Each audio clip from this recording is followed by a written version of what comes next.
여러분 안녕하십니까? 라디오 전망대 이용선입니다.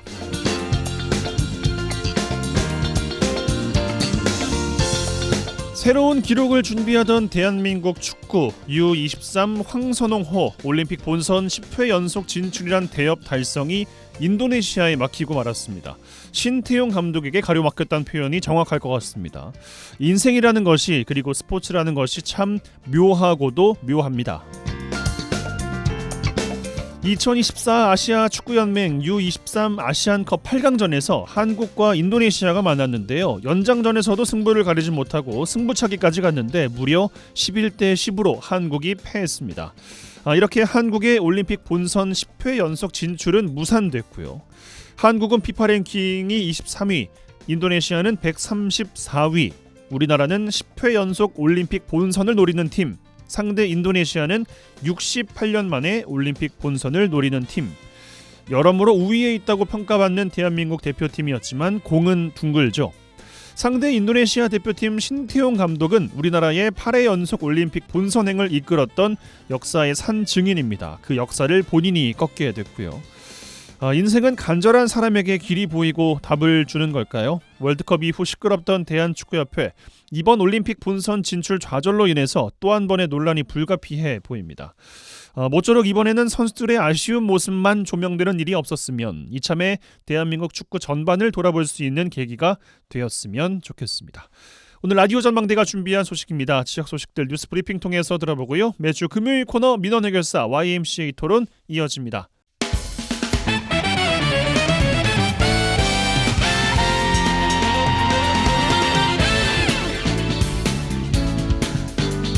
네, 4월 26일 금요일입니다. 라디오 전망대 시작합니다. 먼저 우리 지역 뉴스 정리해보죠.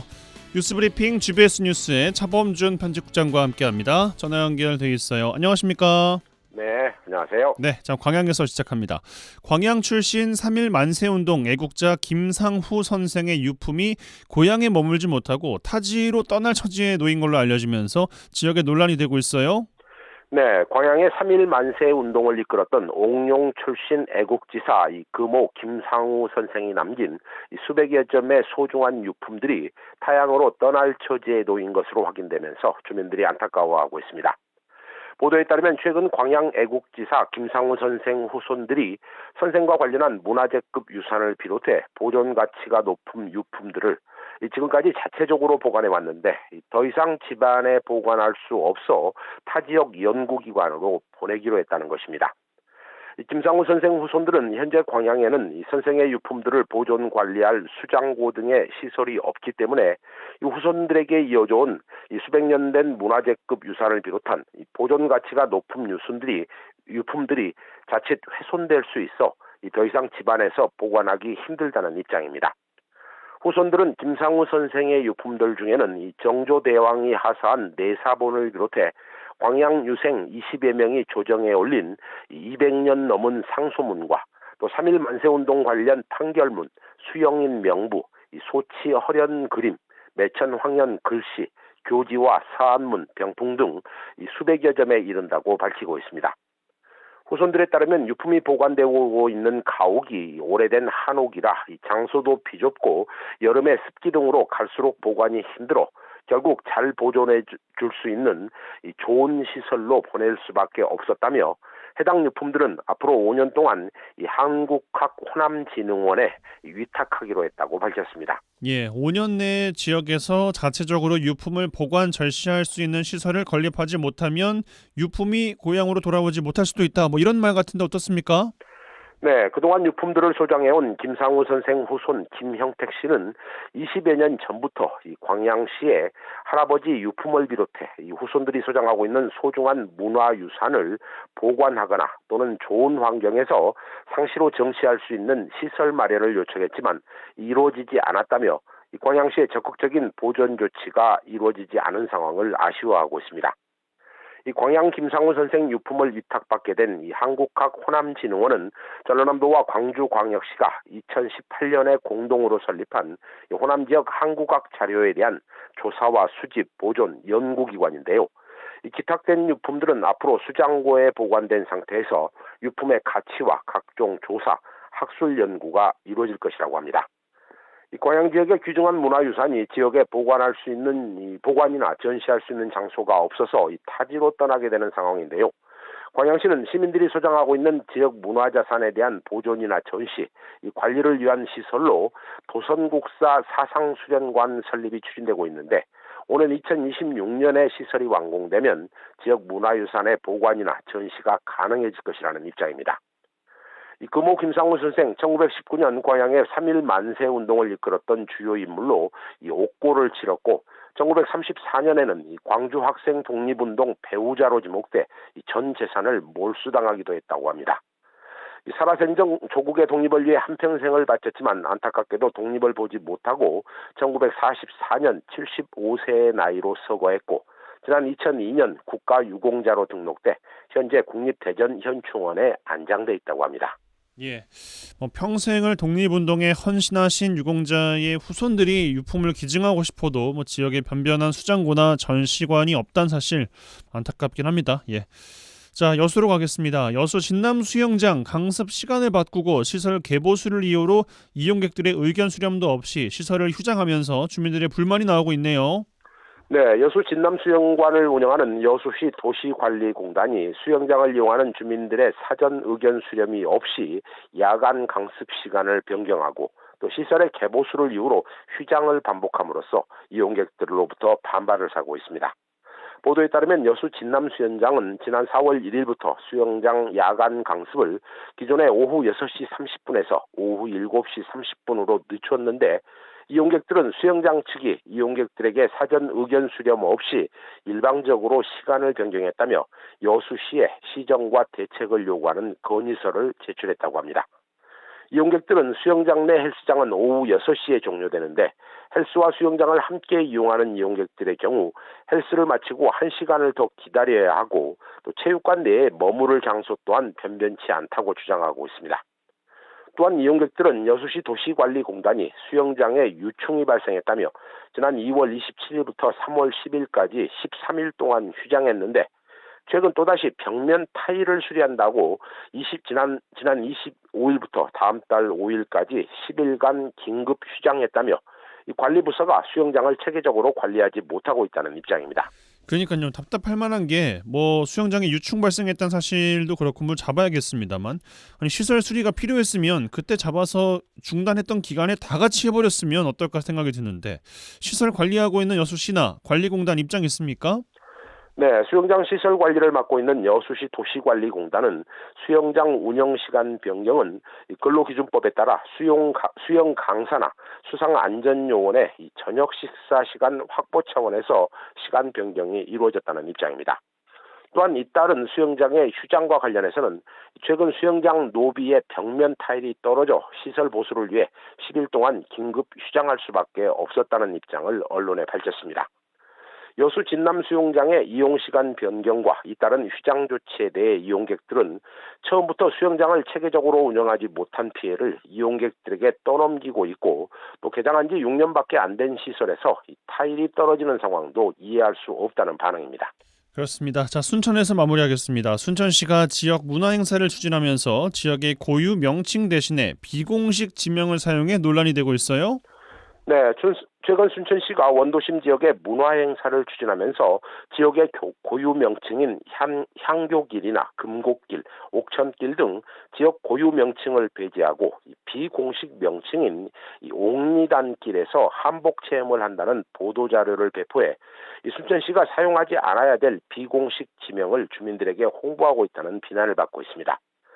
보도에 따르면 최근 순천시는 앞서 언급한 지역의 고유 지명 이름을 배제하고 비법정 용어인 옥리단길이라는 지명을 보도자료에 사용해 논란이 됐습니다. 지역 주민들은 순천시가 서울의 경리단길이 유명해지자 순천시도 서울의 경리단길을 모방해 옥리단길이라는 출처불명의 거리 명칭을 만들어 스스로 짝퉁의 문화상품을 만들고 있다는 지적이 나오고 있습니다. 지역의 문화 행사라고 하면 지역의 특성을 살린 고유의 지명을 사용하는 것이면 당연하지 않을까 싶은데 순천시가 다소 경솔한 처신했다는 생각도 듭니다.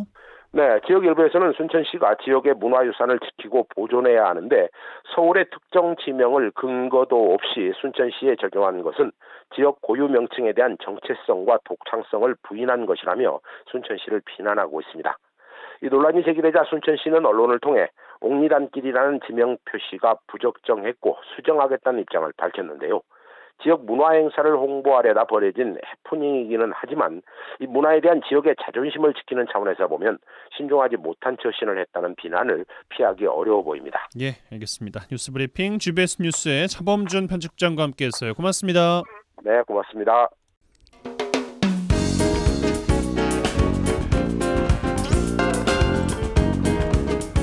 고충을 듣습니다. 라디오 전망대 민원 해결사. 네, 청취자 여러분들의 민원 해결해드리는 민원 해결사 시간입니다. 이미지 리포터 나와 계세요. 어서 오십시오. 네, 안녕하십니까? 네, 자 여수시가 지역 청년 신혼부부를 위해서 준비하고 있는 임대주택 지원 사업, 이른바 영원주택 사업이라고도 하는데 이 중단될 위기에 처이면서 이를 비판하는 여론이 커지고 있어요. 네, 이 사실은 지난 19일 여수시의회 임시회 본회의 송하진 의원의 5분 발언을 통해 전해졌습니다. 예. 여수시가 부영 측이 여수동 부영 6차 아파트를 청년 임대주택으로 지원하겠다라는 의사를 제기했지만 지금은 그 어떤 의지도 보이지 않고 있다고 지적했습니다. 예. 여수시는 청년 신혼부부 임대주택 지원 사업을 위해 지난 10월 부영 측과 실무 협의를 거쳐서 사업 추진 계획을 세웠습니다. 예. 그리고 올해 사업비 10억 원을 추경에 편성했습니다.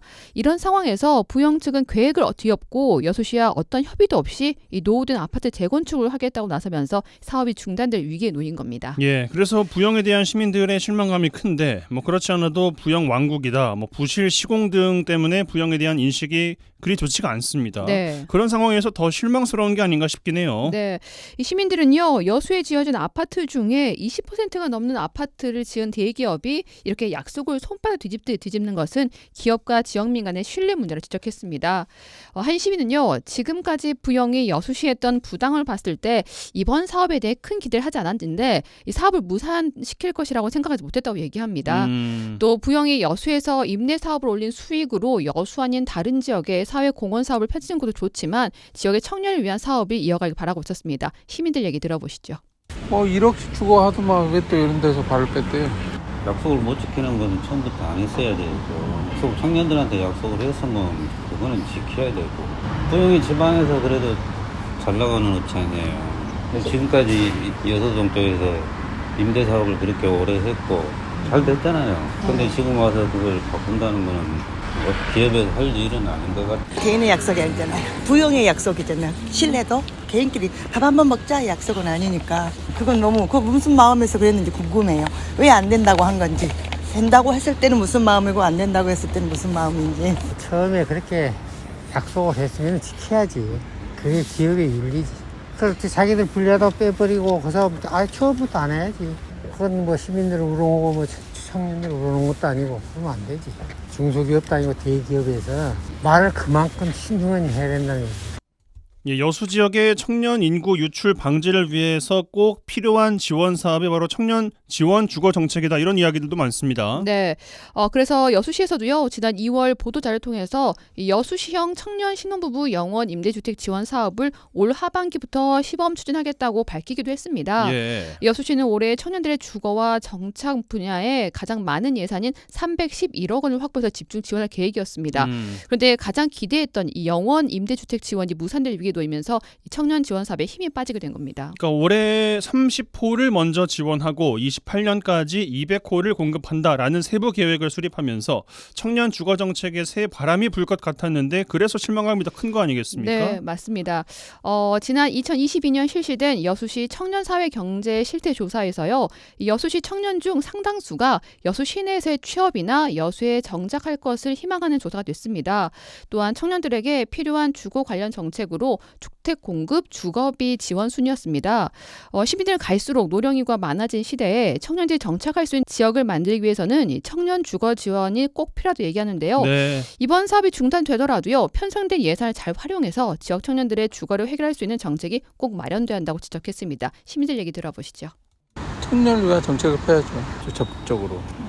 여기 청년들이 많아져야지 아마 경제할 수 있는 인구들도 많아지고 여수 전체적으로 경제에 영향을 끼치니까 나이 든 사람보다 젊은 분들이 많이 활동할 수 있는 영역이 확대돼야죠. 옛날에 비하면 청년이 늘었죠. 사실은 관광지화 되면서 외부에서도 많이 들어왔어요. 옛날에 비해서 늘었는데 앞으로 더 늘어나야죠. 여수가 더 발전하려면.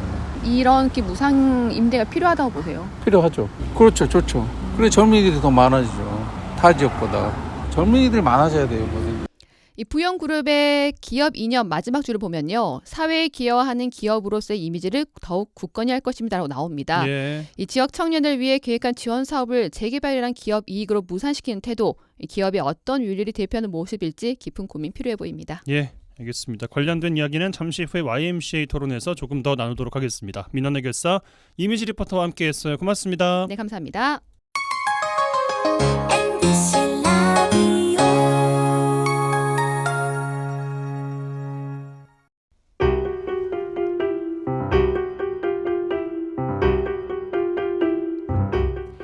지역 뉴스 1시간 안에 정리해드립니다. 재미있고 편한 뉴스.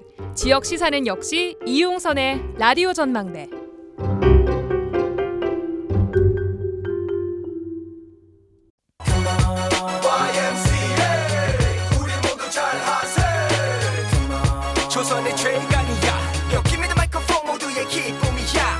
더 이상 짜고 치는 고스톱은 없다. 우리도 대본 없이 토론한다. 지역 대표 스피커 두 분과 함께하는 YMCA 토론 시간입니다.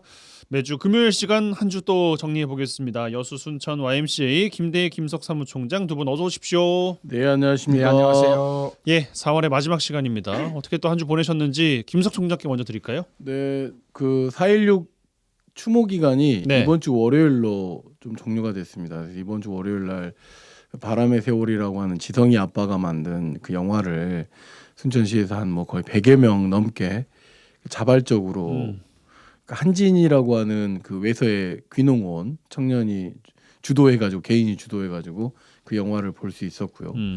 그 다음에 이제 수요일 날에는 현대제철 그 비정규직 정규직화 관련해서 어떤 대법원에서 지휘 확인 소송이 끝났잖아요.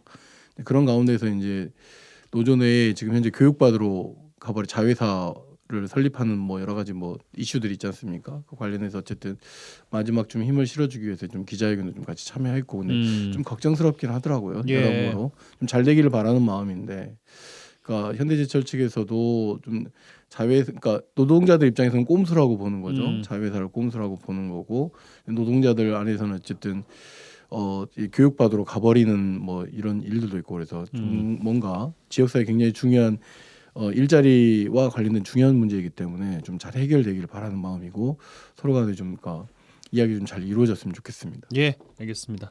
김대희 총장님 어떤 한 주 보내셨습니까? 네, 뭐 지난주 4월 23일 여수대학교 현재 뭐 전남대학교 여수 캠퍼스죠. 교정에서 지난 28년 전에 여수 수산대학교 구호학번으로 들어왔던 오영권 열사에 대한 민주 열사에 대한 추모식을 진행을 했고요. 처음으로 28년이 지나서 지역 사회가 함께 추모식을 진행했습니다. 제가 그때 순천대학교 총학생회 부회장이었습니다. 아, 그렇죠. 저는 그때 막 여수 YMCA 실무 간사로 채용이 되어서 일한 시기였고. 뭐 그런 시기에서 뭐 남다른 좀 감회가 있었고 그러셨겠어요. 지역 사회가 앞으로 여기 추모 정신을 기리기 위한 다양한 좀 추모 사업들을 진행하기로 했고요. 또 최근 저희 여수 YMCA가 여수에 있는 전남대학교 학생들하고 같이 대학 YMCA를 준비하고 있습니다. 한 20명 정도 되는데요. 대부분 여수 지역 출신은 없고 타 지역 출신들이 많아요. 그래서 6월 중하순경에 창립식을 하기로 했습니다. 여수 YMCA 대학 Y 클럽을 만들기로 했는데요.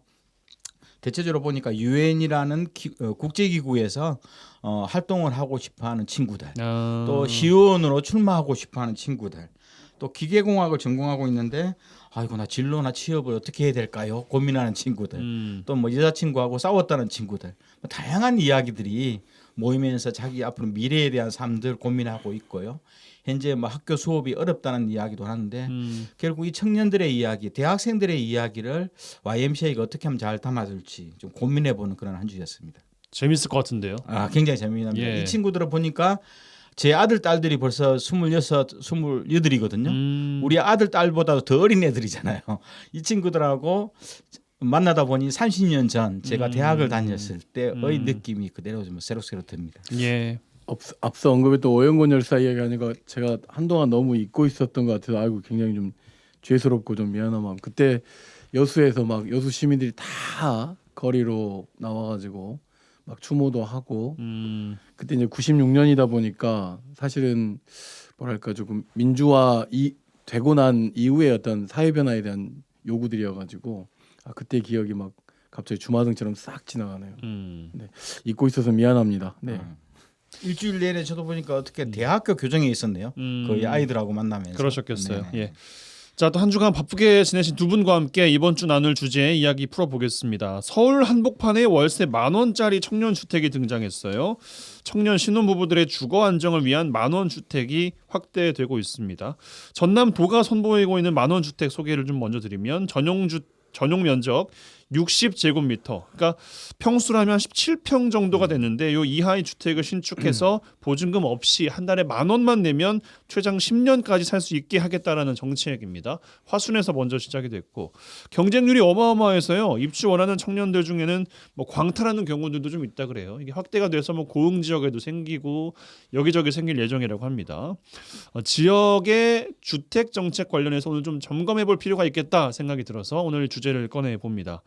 전남형 만원 주택, 뭐 여수에서는 영원 주택이 계획 중에 있는데 뭐 최근 여수시 의회 안에서도 이야기가 좀 나왔습니다. 부영 성실하게 해라 뭐 이런 이야기도 나왔었고 청년 신혼부부들을 위한 주거 정책으로서 이 정책들 어떻게 보고 계신지 먼저 김대희 총장께 드릴까요? 네, 뭐 저는 늦은 감이 있지만 좋은 정책이라 보는 거고요. 예. 특히 뭐 10년 전에 비해서 전남 지역에 있는 모든 시군은 거의 한 25% 내외 30% 정도가 청년들이 인구도 줄었거든요. 그리고 있고 다들 어려워하는데 특히 이제 몇 가지 자료를 보니까 여수 쪽에 있는 청년들은 한 18% 정도가 주택 문제하고 주거 문제를 자기 삶의 중요한 문제로 보고 있더라고요. 물론 이제 직업을 구하는 문제, 결혼하고 가족들 이사하는 문제 때문에 지역을 많이 떠나지만 주거 환경 때문에 떠나는 친구들도 한 18% 정도 여러 고민을 하고 있는 걸 보면 아마 사는 문제, 내가 어느 곳에서 살아서 나 24시간 삶을 어떻게 융족하게 풍족하게 할지를 고민하는 이 주거 문제가 청년들에게서는 3대 고민거리 중에 하나다 하는 걸 느껴볼 수 있습니다. 그러니까 삶의 터전 중에서 집을 빼놓고 이야기하기는 힘들다라는 말씀이신 것 같아요. 네, 그렇죠. 예. 그리고 청년들 보니까 대체적으로 한 53% 정도, 절반 정도가 부모님하고 살지만 나머지 한 40% 정도는 부모님하고 독립해서 여수가 타 지역일 수도 있고요. 예. 또 직장 때문에 온 친구들이 많기 때문에 여러 가지 고민하고 그 중에서도 1인 가구가 상당히 많아요. 뭐 월세방에 산달지, 네네. 뭐 임대주택에 산달지. 네, 한 5% 정도는 또 혈연이 아닌 사람들과 같이 사니까 친구나 직장 동료들하고 자취인가요? 이런 행태들이 굉장히 많아서 확실히 주거 문제도 그렇고 저희 딸도 26인데요. 독립해서 도심에서 살고 싶어 하더라고요. 그만큼 청년들은 자기가 어느 곳에서 살면서 자기 직장이나 취업, 공부를 할지도 상당히 많은 고민거리 중에 하나다는 걸 느낄 수 있습니다. 김석 총장께 이어드리겠습니다. 저는 이제 과거에 사실 사회주택 관련해서 여러 방식으로 좀 참여를 한 적이 있어가지고 코로나 훨씬 이전이었죠. 이제 서울시에 이제 박원순 시장이 대표적으로 그 사업을 좀 추진했었죠. 그러면서 이제 뭐 빈집을 고쳐가지고 청년들에게 뭐 내어준다거나 아니면 아예 처음부터 시공할 때부터 청년들을 위한 그 쉐어하우스 비슷하게 조성한다거나 네네. 아니면 아예 그냥 그 서울 SH 공사에서 청년들 주택을 공급하기 위해서 시작했었는데 굉장히 비난을 많이 받았었어요. 당시에는 뭐 사회주택이다 보니까 뭐 공산주의네, 뭐 사회주의네 이런 얘기 되게 많았고. 맞아요. 근데 결국은 그리고 지난번 2년 전에 그 순천에서 지방선거 할 때도 이례적으로 지방선거 하면서 정책이 두 가지가 굉장히 논란이 됐었거든요. 하나는 재난지원금 100만 원씩 가구당 줘야 된다. 또 하나는 만원 주택이 그때도 공약이 제시됐는데 결국은 지금은 시행하게 된 거예요. 그러니까 저는 이제 결국은 이 정책이라고 하는 것이 이념을 벗어 던지면 상당히 청년들에게 실효적인 정책이다라고 하는 것을 이제 증명한 것이라고 보여지고 다만 그 이 청년들과 신혼부부들을 위한 주거 안정 정책은 지금보다도 더 필요한 만큼의 수요들을 더 늘려야 된다. 그러니까 이건 왜 그러냐면 청년들이 뭔가 사회적 기반을 잡기 전에 가장 많이 사용하는 비용이 사실은 의식주 중에 주거 비용이 굉장히 크게 차지하잖아요. 예를 들어서 원룸에만 살고 있는다 하더라도 월 30만 원 이상씩 지출하고 있는 건데 네. 벌이가 얼마 없는 사람들에게 매월 30만 원씩 지출된다는 게 엄청나게 큰 돈이거든요. 요즘에 30만 원으로 월세 못 구해요. 그렇죠. 예. 그렇기 때문에 만원 주택도 되게 중요한데 그 전에 전세 보증금을 좀 지원해 준다랄지 보증금 하고 난 다음엔 또 이자가 나오잖아요. 네. 뭐 이자를 좀 이렇게 싸게 예 그렇죠. 저리로. 그러니까 그건 저는 충분히 지방자치단체 또는 도 국가가 할 수 있는 게 뭐냐면 세금이라고 하는 건 그러니까 예산이라고 하는 것은 1년에 한시적으로 쓰는 돈들이 많다 보니까 정책이 좀 지속 가능할 수 있거든요. 만약에 가게처럼 예산을 운영한다고 하면 좀 아껴놨다가 나중에 쓰지 이건 없단 말이에요. 그렇기 때문에 이런 형태의 전라남도에 청년들이 머물게 하고 또 순천시, 여수시에 청년들이 머물게 하기 위해서는 양질의 일자리도 굉장히 중요하지만 청년들이 일단은 비빌 언덕으로 이 주거복지에 굉장히 많이 노출돼서 좀 혜택을 받는 그런 정책들이 좀 쏟아졌으면 좋겠습니다. 예. 근데 이제 실제로 청년들 주거 정책에서 30대 중후반 결혼한 청년 신혼부부들은요. 주택 공급을 원하지만 20대 청년들은 월 한 2-30만 원이라도 이 월세 비용을 지원해 주면 어떨까? 이걸 진짜 그 원하는 프로젝트가 확실히 차이가 나거든요. 그래서 20대 청년들한테는 1인이 살 수 있는 혹은 뭐 친구들하고 살 수 있는 동료들하고 살 수 있는 임대비 지원 정책도 심히 고민해봐야 된다는 내용이 아까 뭐 김석 총장님 말씀에 동의하고요. 더불어서 주거 정보를 좀 알 수 있는 것. 내가 그리고 또 주거와 관련된 법률 서비스를 받을 수 있는 이런 것들도 같이 고민하기 때문에 이왕이면 여수시나 지방자치단체가 고민할 때 연령에 따라서 또 결혼 유무에 따라서 주거 형태나 서비스 자체가 다르기 때문에 이것도 면밀히 고민할 필요는 있겠다 싶습니다. 좋은 말씀이시네요. 그런 측면에서 놓고 보면 그 순천시가 주거비 20만 원 지원하는 정책 사업이 있어요. 이제 1년간인데, 그러니까 이런 유의 사업들이 정책 사업들이 그냥 퍼주기가 아니라 진짜 왜냐하면 청년 한 명이 또는 청년 여러 명이 지역사회에서 머물면서 만들어낸 사회적 가치는 월 20만 원은 훨씬 넘을 거란 말이죠. 예. 그렇기 때문에 가치에 대한 비교 또는 이거를 좀 더 수치적으로 따졌을 때 우리가 예를 들어서 순천시가 하고 있는 것처럼 월 20만 원 월세를 지급한다고 청년이 된다고 했을 때 이 청년이 지역사회에서 만들어낼 수 있는 가치 비용이 얼마인지 이런 걸 계산해낸다고 하면 이 정책의 어떤 실효성들, 그다음에 확산해야 된다는 당위성들이 더 많이 확보될 거라고 저는 생각합니다. 그러니까 마냥 퍼주기가 아니라는 말씀이신 그렇죠. 것 같습니다. 이게 조금 섞여 있는 것 같은 느낌이 뭐냐면 그 주거 복지라는 이제 단어를 두 분께서 쓰셨고, 근데 이게 지역에서는 인구 정책과도 무관치가 않아 보이긴 하거든요. 그러니까 어떻게든 청년을 좀 붙잡아 보자, 젊은층 좀 그렇죠. 붙잡아 보자라는 측면도 있는 것 같은데 요 면에서는 좀 유효하다고 보십니까? 저는 우리가 이 지방자치단체 요즘 지역에서 가장 많이 회자되는 이야기 중에 저는 별로 좋아하지 않지만 네. 인구 소멸에 대한 위기, 그다음 지역 소멸에 대한 위기가 있잖아요. 그리고 이제 이 문제만 놓고 보면 청년 주거 안정 정책이라고 볼 수 있는데 청년 주거 안정 정책이 결국은 인구 소멸 문제가 지역 소멸 문제와 무관치 않은 문제이잖아요. 그렇죠. 그러니까 무슨 이야기냐면 이건 융복합적으로 나타나야 되는 문제인 거라는 거죠. 그렇기 때문에 이 문제를 이제 공무원들이 그리고 또는 정책 결정자인 자치단체장들이 인식했다는 것이 저는 굉장히 중요하다고 생각하거든요. 그렇기 때문에 요 문제 요 단순하게 이게 하나의 부서의 문제가 아니라 복합적인 여러 부서의 문제이고 모든 부서가 협력해야 된다라고 하는 그런 어떤 이 청년 정책만 가지고 놓고 본다고 하면 그런 일들이 좀 벌어지고 있는 것은 굉장히 긍정적인 시그널이라고 봅니다. 근데 굳이 이제 이게 청년들 주거복지 문제를 인구 늘리기 정책으로 일부러 형식적으로 전 조합하면 답이 안 나온다 보거든요. 여수시 인구 28만 명 중에서 19세에서 39세를 여수시는 이제 청년으로 보거든요. 여기에 대한 집중적인 제안을 했는데 6만 명이 돼요. 6만 명에 대한 문제를 단순하게 인구 늘리기로만 보지 말고 삶의 질을 높이내는 문제. 오히려 이런 문제에 집중하면 당연히 청년들은 여수를 찾아올 거라 보는 거거든요. 그리고 내가 여수를 떠나려고 했는데 요거 때문이라도 나는 여수에 있겠다. 여수에 직업을 구하고 여수에서 결혼하고 이런 좀 기본적인 토대가 형성되기 때문에 인구 늘리기 정책에 의외로 매몰되면 그럼 청년들이 들면 이 정책을 안 해버릴 거냐 하는 논쟁이 있는 거거든요. 네, 그래서 네. 저는 기본적으로 6만 명이라는 전체 여수시 인구의 거의 뭐 한 23%를 차지하는 6만 명 청년들의 삶을 높여내면서 이제 뭐 중고등학생들도 내가 5년 10년 후면 이 대상이 되는 거잖아요.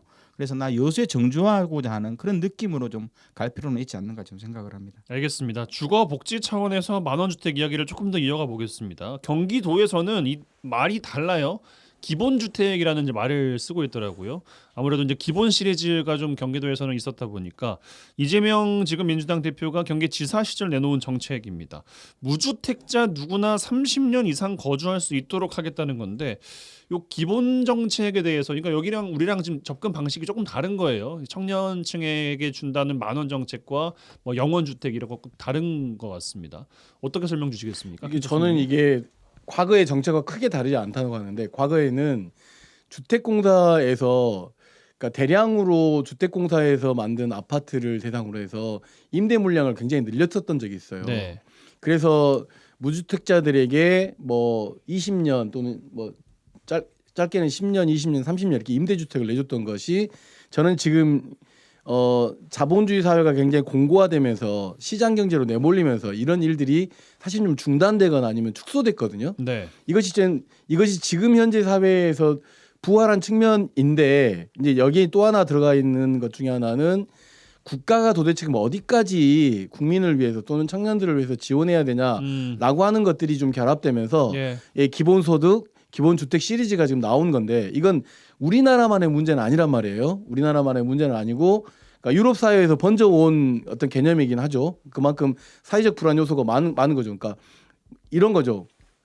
국가가 또는 국가 내에 있는 기업들이 돈을 벌어서 GDP를 성장을 시켰는데 GDP는 성장됐는데 그 안에 살고 있는 국가와 국민들이 가지고 있는 뭐 주거 문화랄지 뭐 소비 문화랄지 굉장히 위축되는 문제를 국가가 개입한 거라고 봐야 되는 거죠. 그러니까 그런 측면에서 놓고 봤을 때는 만원 주택이든 기본 주택이든 저는 개념적 문제는 없다고 보는데 국가의 역할, 지방자치단체 역할로서 지금 현재의 그걸 단순하게 청년들에게 지급했던 문제가 아니라 그것이 인구 소멸의 문제와 어떤 지역 소멸에 대한 문제가 결합되면서 이 단순한 만원 주택과 기본 그 주택이 그 역할을 하는 데 있어서 하나의 그 요소로 작용하고 있다. 이렇게 보는 게 맞을 것 같고 만원 주택이 맞냐, 기본 주택이 맞냐 이런 개념을 이분화시키는 것은 좀 좋지는 않다고. 만약에 제가 자치단체장이라 하더라도 뭐 예를 들어서 김석 정책을 만들고 싶은 거잖아요. 그런 것처럼 만원 주택, 영원 주택, 기본 주택 이런 이름을 짓고 싶은 이름은 같지만 그 구조적인 문제를 해결하는 방식은 저는 그 맞는 정책이다라고 이렇게 보고 싶습니다. 제가 보기에는 이번에 더불어민주당도 22대 총선에서 기본주택을 공약으로 내걸었어요. 100만 원을 공급하겠다고 했는데요. 아까 김석준 의원도 사회주택이라는 용어를 썼는데 사회주택이라는 용어는 유럽에서 특히 이제 독일이나 네덜란드에서 많이 썼던 우리 같으면 공공임대주택 개념이에요. 공공주택적 개념으로 사회주택이라는 용어를 쓰고 있는데요. 아마 전체적으로 진행하는 유사적 행태가 바로 이 독일이나 네덜란드 사회주택 모델입니다. 경기도의 기본주택 모델을 제가 확인해 보니까. 근데 이제 문제는 기존에 우리가 공공임대 아파트 혹은 임대 아파트 생각하면은 일단 가난하고 어렵게 사는 사람들이 들어오는 곳, 요 인상이 강해요. 그리고 또 하나 뭐 부영을 대표하는 민간 임대 사업자들 건물, 왠지 부실하고 뭐 우리가 뭐 잘 안 고쳐줄 것 같고, 네, 안 고쳐줄 것 같고 그런 개념은 있네요. 그리고 실제로 보면 인식이 조금 다른 것 같아요. 네, 맞습니다. 그리고 뭐 주택의 형태도 독립화된 엘리베이터 형태가 아니라 쭉 뭐죠? 복도형으로 쭉 되어 있어서 왠지 좀 가난한 사람들이 오는 곳. 실제로 또 민간 임대 아파트나 공공 임대 아파트는 소득적 차별을 두거든요. 소득이나 계층적 차별을 둬서 좀 더 어려운 사람들한테 우선권을 주는데 이 사회주택 모델, 독일의 사회주택 모델이나 경기도의 기본주택 모델은 이러한 계급적 차이, 아니 그 자산이나 소득의 차이를 없애버렸습니다. 그곳에는 변호사도 올 수 있고 공무원도 올 수 있고 교사도 올 수 있고 노동자도 올 수 있고 미용업을 하는 사람도 올 수 있고 청년도 올 수 있고 그렇게 해서 계층적 차별을 없애는 측면 속에서 저는 기본주택은 의미가 있다. 그리고 기본주택 보니까 기존의 공공 임대주택이나 민간 임대주택에 거기는 굉장히 소득적 차별을 두거든요. 중산층도 누구나 올 수 있게 누구나 집 없는 사람이라면 누구나 올 수 있게 만들어줬기 때문에 저는 기본주택 모델은 용어를 사회주택으로 좀 했으면 좋겠고요. 사회주택이라는 전국 공통의 용어로 좀 갔으면 좋겠다는 느낌이 있고 이 정책은 굉장히 좋다고 봅니다. 여기에 대한 빼대를 좀 더 여유로운 지방자치단체는 뭐 영원주택, 만원주택으로 갈지언정 큰 빼대는 집 없는 사람이라면 소득에 관계없이 누구나 다 오고 또 장기적으로 20년, 30년 장기적으로 올 수 있는 모델로 갔으면 좋겠고요. 경기도 같은 경우는 분양 조건도 내걸었어요. 좋다, 이거 살 수 있다. 단 토지는 공공의 것이다. 경기도고 지상권, 당신이 살고 있는 이 25평, 30평 이거 지상권만 당신 거요. 단 들어오면 10년 동안 매매는 안 돼요. 10년 이후에 매매할 수 있고 토지는 당신들이 임대료를 약간 내세요. 네. 이렇게 하면서 굉장히 저렴하게 임대료를 내게 하고 그 주택에 대한 지상권만 본인이 가지도록 하고 분양을 하더라도 10년 이후에 매매를 허용하니 투자가 안 돼, 아니 투기의 형태는 안 되는 거고요. 예. 그리고 기본적으로 30년 장기 보유, 장기적으로 살 수 있는 것은 굉장히 좋은 정책이라 봐요. 내가 충분히 여기서 내 인생을 마감할 수도 있고요. 혹은 내가 여기서 충분히 자립할 수 있는 기간적 토대를 뒀기 때문에 경기도의 기본주택적 개념은 우리나라가 사회주택의 개념으로 정립하는 데서 상당히 좋다. 알겠습니다. 뭐 소득의 차이 없이 누구나 들어오게 하면 뭐 참 좋고 이상적이겠습니다만 우리나라에선 과연 가만히 있을까 이 반응들이 주택이 그 자산이죠. 우려는 좀 됩니다. 네. 그러니까요. 100만 호 뭐 공약을 내 걸었는데 뭐 얼마나 이제 확대가 될지 혹은 얼마나 적게 공급이 될지 지켜봐야겠습니다만 요 말씀으로 좀 이어가고 싶은데 그 집에 대한 인식이 우리나라는 아무래도 뭐 내 집, 뭐 내 집 마련, 뭐 투자, 뭐 이제 여기와도 관계가 무관치가 않잖아요. 부동산이라는 것이.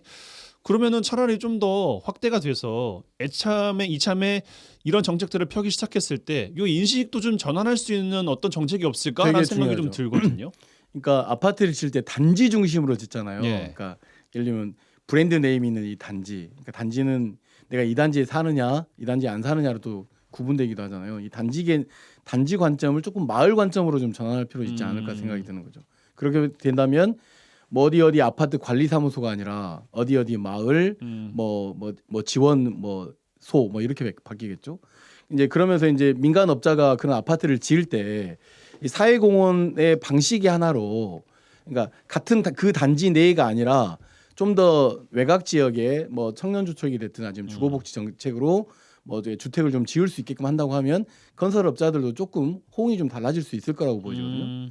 그다음에 이제 또 하나는 어쨌든 이 수많은 주거 정책들이 진행되면서도 지속하지 못하는 이유는 이제 그 진행자님께서 말씀하셨다시피 우리는 재산 개념이란 말이에요. 예. 그러니까 요 재산 개념을 조금 어느 지방자치단체에서라도 공급 물량을 조금 비축을 해서 그것이 재산 개념이 아니라 주거가라고 하는 것이 이제 플랫폼 개념으로 재산 개념을 하는 사람들은 별도로 이렇게 좀 지어가는 방식으로 할 수 있는 좀 정책들을 만들어낸다면 좋지 않을까 싶은데 워낙 그 시장 경제 안에서 이건 참 꿈 같은 이야기이기 때문에 좀 그렇죠. 걱정이긴 합니다. 그러나 알겠습니다. 뭐 화순에서도 그렇고 먼저 하고 있으니 그런 곳들에서 좀 먼저 좀 시행하면 자치단체들이 좀 이 정책들을 좀 더 발전시킬 수 있을 거라고 봅니다. 예, 지역의 사례 두 가지만 더 짚고 제가 맞춰야 될 것 같은데 일단 여수 영원주택 한다고 했다가 부영에서 미적지근하다고 해가지고 여수시의 송하진 의원이 강하게 질책을 하셨어요. 김대중 총리님 어떻게 보고 계십니까? 저도 사실상 개인적으로는 부영처럼 민간 임대주택자들 믿지 않습니다. 결국 이윤을 보고 왔기 때문에요. 그런 건데 어떻든 전 그런 개념 속에서 어떻든 부영은 그럴 수밖에 없다. 그러니까 집 고칠 돈은 시가 내라 문제 이런 반응인 것 같습니다. 네네. 대신 저는 여수시가 어차피 이제 주택이나 건축에 대한 허가권을 쥐고 있기 때문에요. 민간 임대사업자의 과도한 개발 이익은 저는 철저하게 한수할 수 있도록 내부적인 내용들을 좀 그렇죠. 바꿨으면 좋겠어요. 그래서 앞으로 이제 고층 아파트 지어서 내 또 임대하려다는 이윤을 철저하게 없애버리면서 여수시가 이 임대 사업들을 좀 사회적으로 준비를 했으면 좋겠어요. 왜냐하면 어떻든 그러면 여수시가 임대 사업을 하더라도 청년이나 신혼부부 또 시민들을 위해 임대 사업을 하더라도 직영할 수 없잖아요. 저는 그래서 사회적 주택 협동조합을 만들었으면 좋겠다. 중간 관리 조직이죠. 여기서 좀 기본적으로 토목 사업이라든가 여러 가지 임대 사업들을 할 수 있도록 해서 제3의 공공기관들이 이 역할들을 대행하는 체제로 갔으면 좋겠고요. 그리고 앞으로 층수 용적률을 변화시키는 건데요. 그러면 앞으로 다음 단계 40년 후에 다음 단계에서는 그 아파트는 팔리지 않거든요. 왜냐하면 용적률은 법적으로 최대한 올려놨는데 이런 사회적 문제도 40년의 중요한 문제이기 때문에 부영 문제는 아쉽지만 여수시가 새로운 좀 뭐라 그럴까 제한을 두는 정책들을 고민해 봤으면 좋겠어요. 예, 김석 총장께는 요 이야기 좀 드려보고 싶은데 광양요 지금 미분양이 난리잖아요. 네네네, 미분양 그렇죠. 관리 지역으로 지금 지정도 수개월째 되고 있고 네네. 근데 몇천 세대가 더 짓고 있다는 거 아니겠어요? 네네네. 오늘 나눈 주제와 관련해서 광양시에 좀 제시하고 싶은 정책이 있다면 뭘 좀 제시하시겠습니까? 그게 그 공공 정책에서 주도하는 거라면 좀 제시한다고 좀 받아들여지겠지만 민간이랑 민간이다 보니까 같이 돼 있어서. 결국은 쉽지 않을 거라고 보이는데 이제 그런 건 있어요. 지금 현재 전체에게 좋은 기회라고 생각되는 건 건설업 전반적으로 좀 불황이란 말이죠. 예. 그리고 방금 광양 이야기도 했지만 그 미분양 아파트들이 있는 거잖아요. 그럼 여기에 공공 정책과 결합시키기 위한 노력들이 있다고 한다면 아마 어떤 새로운 그 무엇인가 만들어질 텐데 그 안에는 일단 민간업자들에 대한 인센티브가 없고서는 쉽지 않을 거란 말이죠. 그런 것과 그런 것들을 결합하기 위해서 너무 섣불리 뭐 그걸 청년 정책이다, 뭐 청년 주거 안정 정책이다 말할 수는 없지만 그리고 무주택자들이 여전히 많이 있는 가운데서 뭐 주거 안정 관련된 그 전세 대출 관련된 부분을 그러니까 보증금은 사라지는 돈은 아니니까 보증금과 관련된 사기만 없다면 사라지는 돈은 아니니까 보증금과 관련된 어떤 정책들을 내놓는다라고 한다면 민간업자도 공급돼서 좋은 거고 그다음에 공공정책에서는 무주택자들의 그 주택을 공급해서 좋은 거고 또 일반 시민 입장에서는 주택이 없는 가운데서 주거 안정을 취하기 때문에 좋은 것이고 예. 그리고 이제 그것이 좀 더 확보되려고 한다고 하면 사실은 좀 양질의 일자리가 있어야 그런 문제들이 좀 해소될 거라고 보여지는데 복합적이네요 이게. 여수, 순천, 광양에서 최근에 우리는 굉장히 양질의 일자리가 있는 곳이에요. 그나마 국가산단도 있고 포스코도 있고 뭐 대기업들도 요즘 있는 율촌 그렇죠. 율촌 요즘 핫하잖아요. 그러니까 되게 좋은 기회란 말이죠. 그러면 그러니까 순천이 배후 도시로서의 역할을 했던 것은 굉장히 안정적 주택 공급과 또는 양질의 어떤 그 주택이 있었기 때문에 가능했다고 그런 것도 있었다라고 생각하거든요. 그런 것들을 광양시에서 조금 벤치마킹 할 필요가 있는데 너무 민간업자에게 내버려둬서 예를 들면 민간업자가 갑자기 도산이 그러니까 이루어지는 경우까지 가고 있지는 않겠지만 그런 일들을 미연에 방지하기 위해서라도 공공정책과 퍼주기가 아니라 예. 어떻게 결합시킬 거냐라는 고민은 되게 필요할 거라고 보여집니다. 김대희 총장께 30초 드리고 마무리하겠습니다. 저는 도심에 있는 노른자의 알짜배기 땅은 민간업자 주지 말고요. 공공이 주택 사업을 하자. 저는 이렇게 강력히 주장하고 싶고요. 그리고 어떻든 이게 아파트뿐만 아니라 청년이나 일반 집을 원하는 사람은 다세대주택이나 연립 그리고 여러 가지 뭐 개인주택도 많이 원하는 거고요. 다만 이 주택이 중요한 게 아니거든요. 주택 주변에는 영화관이나 식당이라든가 공공문화 서비스가 있어야 돼요. 주차 문제도 해결해야 되고 이런 문제들에서 집만 보는 것이 아니라 집 거주에 있는 1km 이내에 문화적 삶의 터전 공간들도 좀 화탁히 만들어주는 것. 사람이 들어오면 문화는 만들어집니다. 그리고 무엇보다 도심이나 그 도시재생 영역은 알짜배기 땅들은 저는 철저하게 지자체가 소유해서 공공의 이름으로 저는 이렇게 주택개발 사업을 했으면 좋겠다 이렇게 생각합니다. 예, 알겠습니다. 이번 주 YMCA 토론 이 정도로 마무리하고요. 두 분은 5월에 다시 뵈야 되겠습니다. 여수 순천 YMCA 김대희 김석 사무총장 두 분과 함께했어요. 두 분 고맙습니다. 네, 감사합니다. 고맙습니다.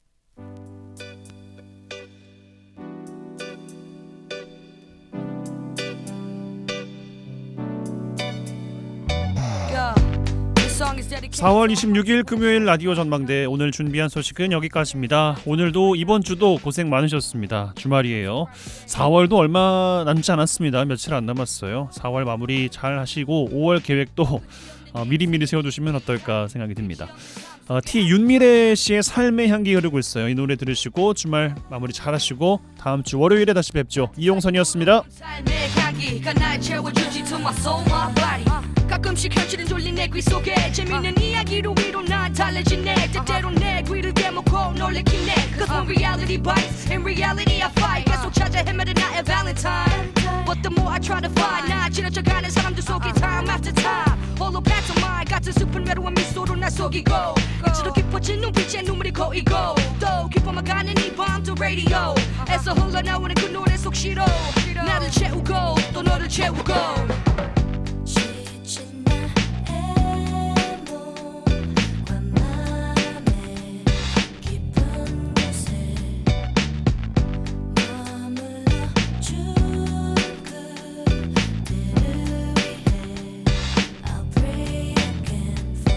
모든 것이 너무나 간단했던 했던 그때 내겐 그저 달콤했던 메모리로 이제 나마다 날 끌고 가는 꿈속으로 깊게 내 가슴 속에 묻혀있는 추억으로 되어드네. 엄마가 보고 싶어 울던 그때를 생각하면 웃고 현실과 꿈의 차이는 뭘까 내게 묻고 마치 생일 숨바꼭질처럼 꼭꼭 숨고 3일 후 비워진 내 방에 침들어 바라보며 주위 나를 싫어 원망하며 라며 우로 텅 빈 맘을 채워가며 깊게 잠든 내 볼에 키스 해줄 그들을 기다리며 또 그대를 그리워하며 지친 나의 몸과 맘의 깊은 곳에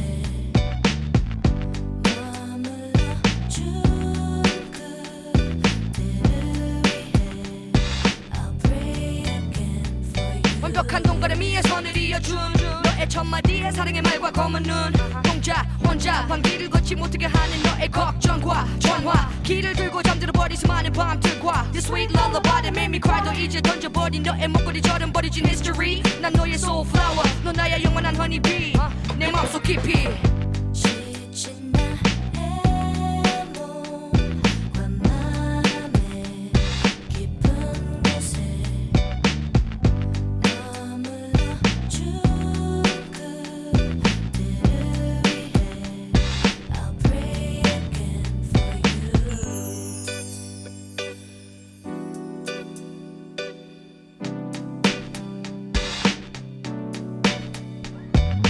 끝이 없는 인생의 긴긴 다리 빛이 없는 삶 속에 아주 천천히 나 따뜻하게 불어오는 삶의 향기가 날 채워주지 to my soul my body 끝이 없는 인생의 긴긴 다리 빛이 없는 삶 속에 아주 천천히 나 따뜻하게 불어오는 삶의 향기가 날 채워주지 to my soul my body 끝이 없는 인생의 긴긴 다리 빛이 없는 삶 속에 아주 천천히 나 따뜻하게 불어오는 삶의 향기가 날 채워주지 to my soul my